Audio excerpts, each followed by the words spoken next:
Jay and Jack, good to have them back. Yeah, we'll be. We've got to get there and get into the team and make sure we get through tomorrow. But all things being equal, it's going to be good to have them back in the side, and be good, just as good to have Kane Mitchell back in the side. How tough was the call on Schulze? Obviously, Nathan said an ideal world of another run in the SNFL, but probably where you're at, probably. And I think the bye gets in the way a little bit of that, which we know everyone needed to buy. But for Jay's preparation, ideally he could have got another game. But we've done what we can to manage that. But he's a high-class player who's been a high-class player at this club for a long time, so we're just happy to have him back in the team. Expectations on him tomorrow night? On Jay? Yes. Be part of the team, that's all.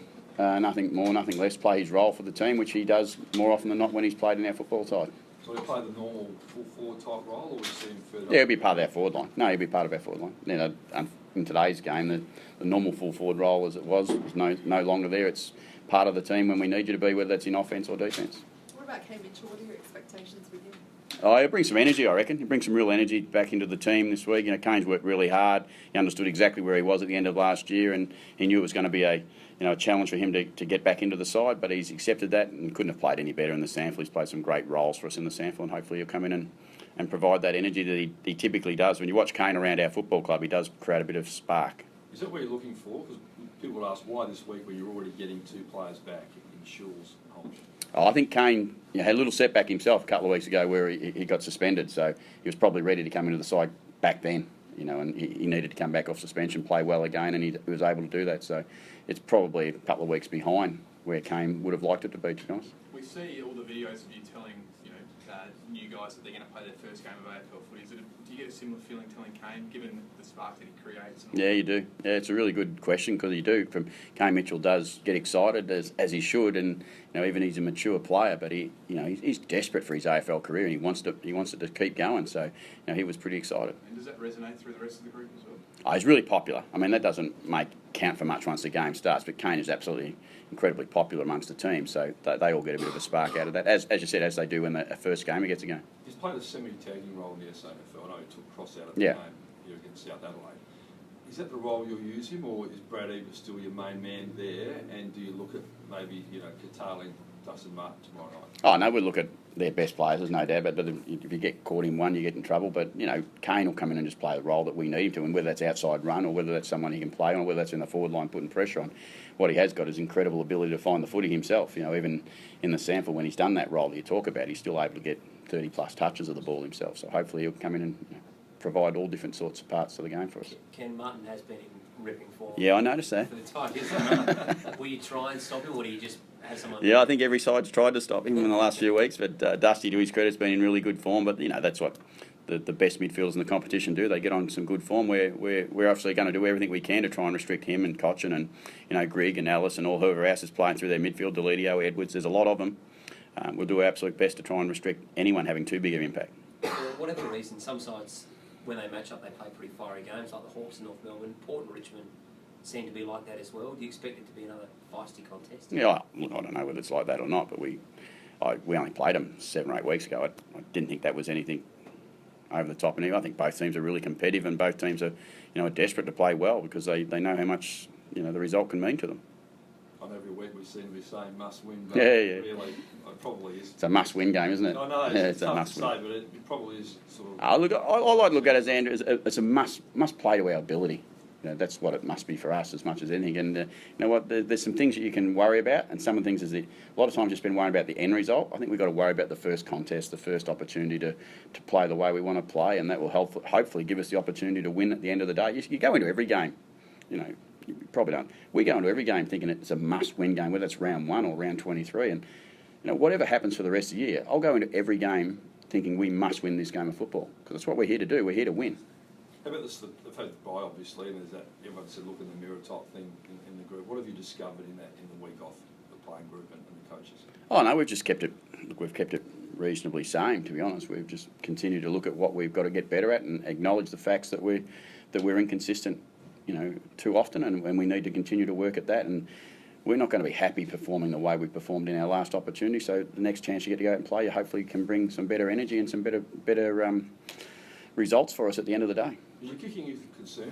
Your kick rating is right down in the competition. Has that been a concern for you? Yeah, look, there's no doubt, but we're not high over the course of the season, but if you look over the last 6 or 7 weeks, we've actually improved a fair bit in our kicking efficiency. But last game was really poor again, so it's a bit like us. It can fluctuate a bit, but it's something we work a lot of time at, something we spend a lot of time with and try to improve. But you've got to be able to execute under pressure of game day, and at the moment we still haven't been able to do that.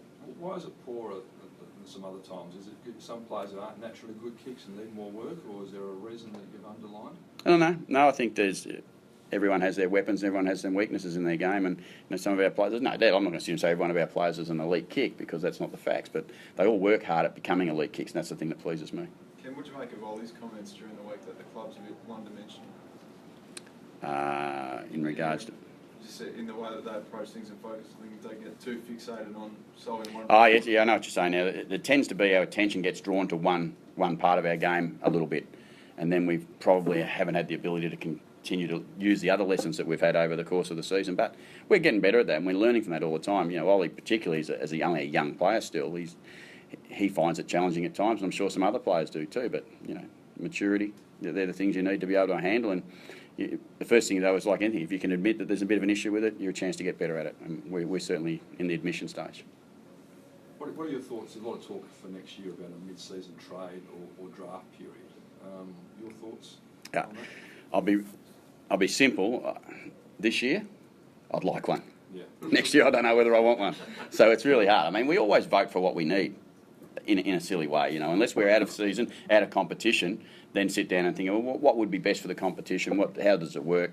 I think there's a lot of pain in what a mid-season draft may bring, what it could cause. Is there enough advantages in it? Do we really need it? I'm not sold on either or. So right now in season, I'd probably think, well, would we like to have a mid-season draft? But we would have liked to have had it in March, unfortunately. But we don't get that chance. So look, right now, I'm not sure.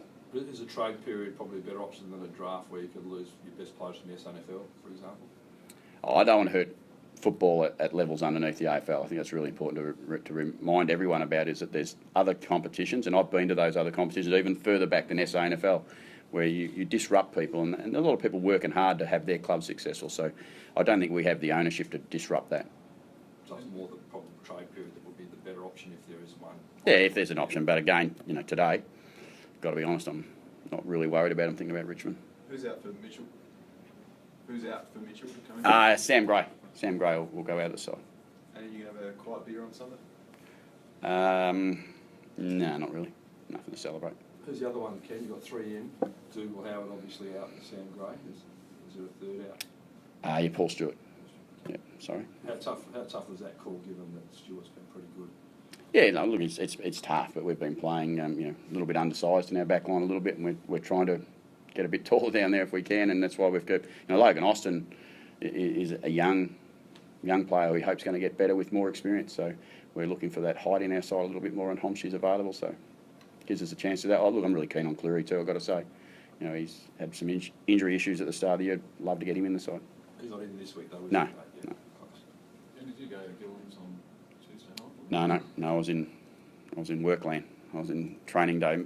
It's a main day for us, so, and I think from what I can gather, none of the interstate coaches were able to make it, which is understandable, isn't it? But I think as a collective, there's enough coaches there to give an opinion on what things that we as a coaching group think are really important, and I think it's a great opportunity for us to talk to Gil. And look, I have a great relationship with Gil anytime, so I don't have a problem with having to pick up the phone and talk to him if I need to. How hungry is the side for the win tomorrow? Obviously coming off the bye after the first part, Yeah. into the second part of the season. How hungry? Look, it's really, I can't say it's more or less than any other time, and it shouldn't be. We're hungry to win every week, and that's the way it should be. And we're going into this game hungry to win.